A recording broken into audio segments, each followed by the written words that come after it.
and not seeing a fight during it. Fighting has a big impact in the game of hockey. It is always entertaining for the players watching their teammates drop the gloves and squaring up against another player on the team. Even the fans love coming out and seeing a couple fights, trying to pump up their team. Fighting in hockey does not have a downfall to it. Fighting is part of the hockey history, just like Wayne Gretzky is part of hockey history. If there's if there was a real downside to hockey fighting, then it would not be allowed in the first place. Many people would argue that fighting in the NHL should be banned from the game. However, in my opinion, passing and scoring goals are just as much of a part of hockey as fighting is. I am here to say that not only does fighting have a place in the NHL, and it should be considered necessary. Fighting has always been a tradition in hockey. Not only the players love watching their teammates stick up for each other and try to get the momentum for their team, but the fans also love coming out to a hockey game and see a couple gloves get dropped.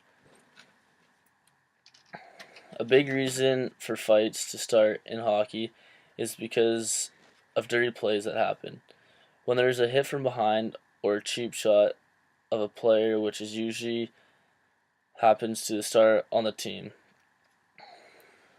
then it is known for the tough guy on the team to come out on the ice and fight the player who delivered the dirty play and stick up for their teammates.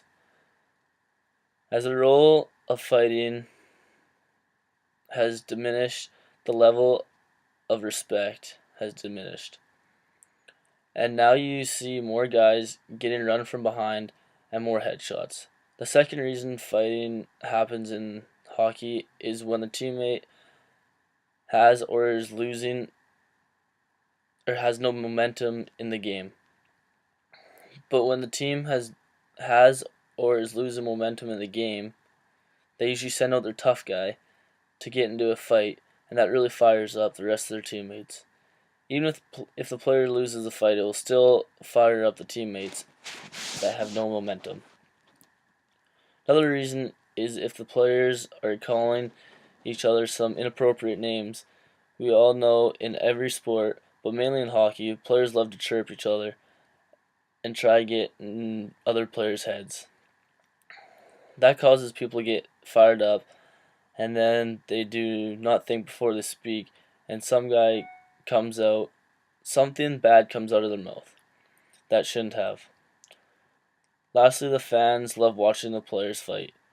When fans go to a hockey game, they are always going to see goals being scored and big hits getting dished out and nice saves by the goalies. But there are not a lot of fights that happen every game. I love watching hockey. And yeah, it is nice seeing a bunch of goals and nice saves all the time. But I like watching hockey more because I like watching hockey fights more because I don't get to see them that often. It even helps the fans get into the game more often. A big fight, if their team that they're cheering for is not doing very well.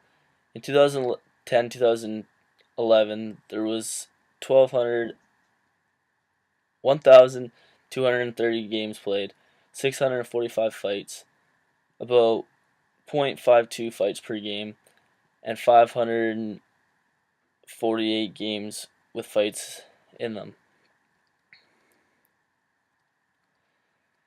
Every kid, teenager, and adult wanted to be one of those guys on the television playing hockey. Some people might be talented, but not as talented as the superstars out there that are skating out there and scoring goals. Those people are known as the tough guys of the team. We all know that every team does not want their star player being out there, being that guy that is getting into the fights because it causes a lot of injuries. It could cause a lot of injuries.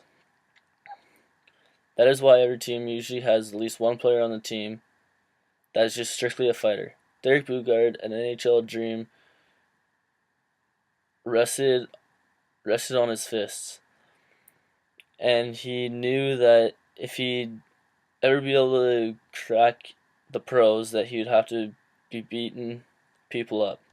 His job is to go out on the ice and do anything to try and fight another player. That player is knowing that he's not going to be scoring a lot of goals and stuff, and he might not be getting that much ice time. Most of the teams in the NHL have at least one player on their team that is their fighter on the team. The Toronto Maple Leafs signed Colton Orr to a 3-year contract, $3 million, to be their tough guy last year. It has been a tradition of the NHL.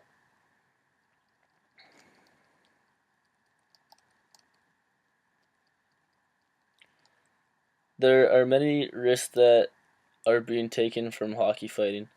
You never know when someone's helmet is going to come off during a fight and then falling on the ice and slamming their heads hard against the ice. There's only one player who has died, but a couple have gotten some brain damage in the NHL. Derek Bugard, who died last May from a drug overdose, showed signs of early chronic traumatic brain damage from hockey fights. This is, if you want to be an NHL fighter, then you're going to have to take some risks, some high risks, and you have to have your teammates back. Another risk that is very common is broken hands, broken fingers, broken noses. A lot of injuries that are caused from hockey fights are usually to do with the hand. We all know that punching a hockey helmet that is made of hard plastic and a visor that goes along that could lead into breaking a couple fingers pretty easy. In conclusion, fighting has been a tradition in hockey its whole life. If the NHL decided to take out fighting, then not only myself but the players and the other fans would be a little bit upset with the decision. If only It only has one downside about it, and that is the injury part, which does not happen very often. If it does, then it's going to be some minor injury like a sprained finger or a broken hand. Hockey fights are known to pump up the crowd and get them more into the game, and it gives the team more momentum if their player ends up winning the fight. I personally think that they should keep fighting in the NHL.